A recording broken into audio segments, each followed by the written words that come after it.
តើអលរស្រីកំពុងតែបរិភោគអាហារដែលធ្វើឲ្យខូចតម្រងនោមរបស់យើងដោយស្ងៀមស្ងាត់ឬក៏អលរស្រីដែលបរិភោគអាហារដែលការពារតម្រងនោមរបស់យើងអញ្ចឹងថ្ងៃនេះខ្ញុំនឹងបង្ហាញអំពីអាហារឬក៏ចំណីអាហារដែលវាខុសគ្នាចំណីអាហារមួយចំនួនវាការពារតម្រងនោមចំណីអាហារមួយចំនួនទៀតវាបំផ្លាញតម្រងនោមរបស់យើងជំរាបសួរខ្ញុំវិជ្ជាវិទ្យាចរិតថ្ងៃនេះខ្ញុំនឹងបង្ហាញអំពីចំណីអាហារមួយចំនួនដែលវាអាចការពារតម្រងនោមហើយចំណីអាហារមួយទៀតវាអាចធ្វើឲ្យខូចតម្រងនោមពីព្រោះយើងដឹងថាតម្រងនោមរបស់យើងធ្វើការ24ម៉ោងដើម្បី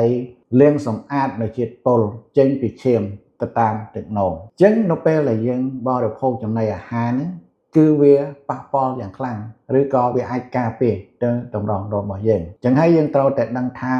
របបអាហារឬចំណីអាហារណាខ្លះដែលវាអាចការពាររបបអាហារណាខ្លះដែលវាមិន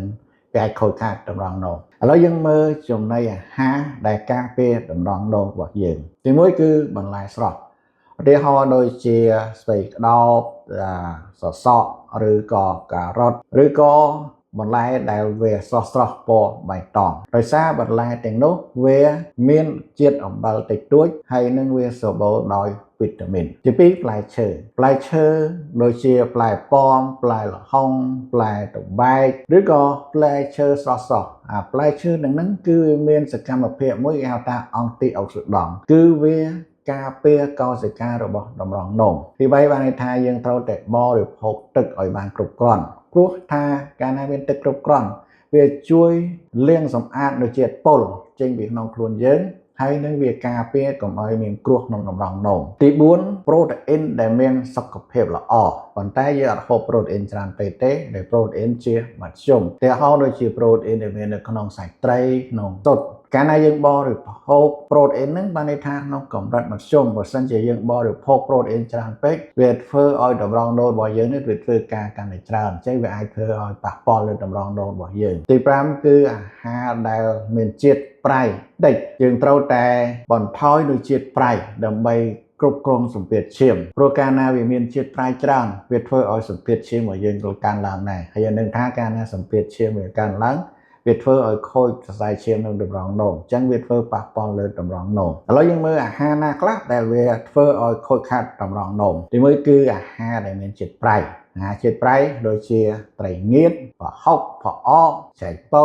គឺយើងមើលទៅយើងគិតថាអាហារហ្នឹងវាមានផ្អែមទេប៉ុន្តែយើងត្រូវដឹងថារបស់ផ្អាប់ទាំងហ្នឹងដើម្បីរក្សាឲ្យកុំឲ្យវាមានស្អុយយើងត្រូវតែដាក់អំបិលច្រើនហើយដូចប្រហុកឬក៏ផ្អកឬក៏ត្រីងៀតហ្នឹងទោះបីយើងហូបទៅវាមានរសជាតិផ្អែមតែមានជាតិប្រៃច្រើនឬក៏ដូចជាមីឬក៏ឈីបអាហ្នឹងដោយសារតែវាមានជាតិប្រៃច្រើនវាធ្វើឲ្យឡើងសម្ពាធឈាមកាលណាយើងដឹងឯកាលណាជាងារលើសម្ពាធឈាមវាធ្វើឲ្យខូចខាតតម្រងនោមអាទី2គឺអាហារកែច្នៃដូចជា fast food burger pizza សាច់ក្រក hot dog តែហ្នឹងសិតជាអាហារកែច្នៃហើយអញ្ចឹងនៅក្នុងអាហារកែច្នៃហ្នឹងវាមានជាតិប្រៃច្រើនមានជាតិខ្លាញ់អាក្រក់ច្រើនអាហ្នឹងសុទ្ធតែប៉ះពាល់លើសុខភាពរបស់យើងហើយទី3គេថាភេសជ្ជៈដែលមានជាតិផ្អែមដូចជាសូដាឬក៏sweet ice tea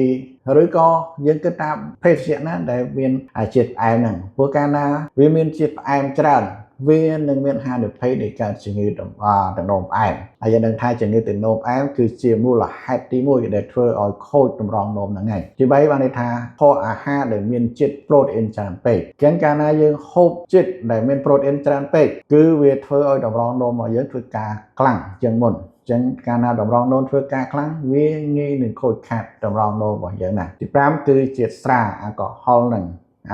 វាធ្វើឲ្យមានការបាត់បង់ជាតិទឹកហើយនឹងវាធ្វើឲ្យសកត់វា stress ទៅលើតម្រងនោមហ្នឹងធ្វើឲ្យប៉ះពាល់លើតម្រងនោមតតែម្ដងបើសិនជាលោកស្រីមានជំងឺតម្រងនោមស្រាប់ហើយចឹងយើងត្រូវតែដឹងអំពីតួលេខនៅក្នុង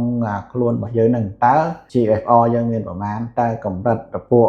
electrolyte ដូចជាពពួក potassium នឹងប្រមាណ sodium នឹងកម្រិតប្រមាណព្រោះថា potassium នឹងវាអាចមាននៅក្នុងផ្លែឈើនៅបន្លែមួយចំនួនក្នុងករណីដែលយើងមានជំងឺតម្រងនោមក្នុងដំណាក់កាលចុងក្រោយ វាអាចនឹងមានហានិភ័យនៃការកើនឡើងនៃប៉ូរ៉ាស្យូមអញ្ចឹងអាហារមួយចំនួនដែលសម្បូរប៉ូរ៉ាស្យូមហ្នឹងយើងគួរតែជៀសវាងប៉ុន្តែយើងត្រូវតែប្រឹក្សាជាមួយនឹងគ្រូពេទ្យតើកម្រិតប៉ូរ៉ាស្យូមរបស់យើងហ្នឹងតើយើងអាចហូបអាហារទាំងអស់ហ្នឹងបានអត់ដូចជាផ្លែចេកផ្លែក្រូចឬផ្លែត្បែកអីហ្នឹងដែលសុទ្ធតែសម្បូរដោយប៉ូរ៉ាស្យូមហើយចំណុចដែលការយើងត្រូវតែពិភាក្សាជាមួយគ្រូពេទ្យតើអាហាររបៀបណាដែលវាអាចប៉ះពាល់លើតម្រងនោមរបស់យើងអញ្ចឹងអ្វីដែលជាសំខាន់សម្រាប់សុខភាពតម្រងនោមយើងត្រូវតែបរិភោគអាហារស្រស់ផ្លែឈើស្រស់បន្លែស្រស់ជៀសវាងអាហារកែច្នៃបន្ថយប្រៃបរិភោគទឹកឲ្យបានគ្រប់គ្រាន់ហើយនឹងជៀសវាងនៅចាំងប្រូតអាហារកាពិកពុកមួយចំនួនដែលសម្បូរដល់យ៉ាងជាតិប្រៃរបស់យើងនឹងដូចជាយើងញ៉ាំនំស្រួយនំកញ្ចក់នំអីហ្នឹងសិតតាមានជាតិអំបិលនិងជាតិប្រៃនៅក្នុងហ្នឹងឯងអញ្ចឹងយើងដឹងថាចំណីអាហារវាអាចការពារតម្រងនោមហើយក៏អាចធ្វើឲ្យខូចតម្រងនោមដែរដូច្នេះយើងត្រូវតែជ្រើសរើសរបបអាហារចំណីអាហារណាដែលវាត្រឹមត្រូវចាប់ពីថ្ងៃនេះតទៅអញ្ចឹងសូមកុំភ្លេចចុច Subscribe និងចុច Like ហើយនឹងដើម្បីបានព័ត៌មានថ្មីៗថែមទៀត